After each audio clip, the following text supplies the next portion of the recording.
인천에 있는 대규모 중고차 매매 단지에서 외국인 직원과 고객까지 모두 70명 넘게 확진됐습니다. 출입 명부 작성이 이루어지지 않았고 단지 내 CCTV도 많지 않아서 감염 경로 파악이 쉽지 않은 상황입니다.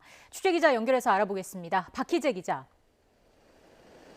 네, 저는 인천 옥년동에 있는 중고차 매매 단지 앞에 나와 있습니다. 네, 검사가 한창 진행되고 있다고요. 네, 그렇습니다. 이곳 임시선별검사소는 오전 10시부터 검사가 시작됐습니다. 제 뒤로 보이는 천막 세동 아래 이 가운과 방역복을 입은 직원들이 현재 검사를 대기하고 있는데요. 오늘 이 30명이 넘는 검사자들이 검사를 받았습니다. 이곳 중고차 매매 단지에선 지난달 21일에 첫 확진자가 나온 이후로 모두 76명이 확진됐습니다. 현재까지 3,200여 명이 검사를 받았고 밀접 접촉자는 200여 명 정도입니다. 이곳 확진자 가운데 상당수가 이슬람 국가 출신 외국인인데요. 방역당국은 이슬람 최대 명절 중 하나인 이 희생제를 맞아 종사자들이 음식을 공유하다가 감염이 확산한 것으로 보고 있습니다. 네, 현장에서 역학조사가 쉽지 않다고 하는데 왜 그런 겁니까?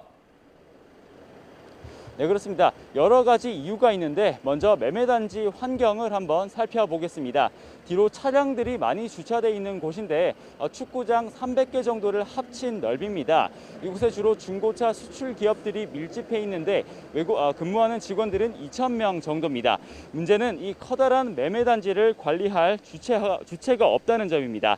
동선을 추적할 수 있는 이 CCTV가 많이 없는 데다 출입 명부 작성도 전혀 이루어지지 않고 있습니다. 일단 관할 지방자치단체는 전화로 출입 기록을 남기는 이 080 안심콜 서비스를 매매단지에 도입하도록 했습니다.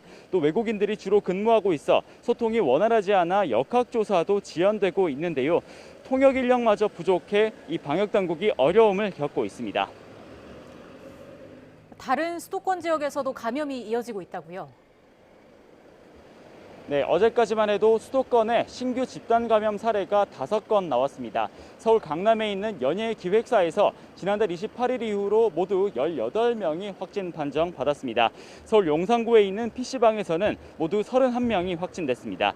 이와 함께 경기 수원시에 있는 전자회사에서 직원 등 17명이, 파주 인력사무소에선 25명이 확진됐는데 대부분이 외국인 일용직 노동자입니다. 기존 집단 감염 사례에서도 확진자가 늘어나고 있는데 경기 양주 헬스장에서 5명이 늘어 106명이 됐고 광명시 자동차 공장에서도 모두 79명이 누적 확진됐습니다. 이외에도 PC방과 식당, 유치원과 또 실내 체육시설 등 일상 곳곳에서 감염자가 계속해서 나오고 있습니다. 지금까지 인천 옥년동에 있는 중고차 매매단지 앞에서 YTN 박희재입니다.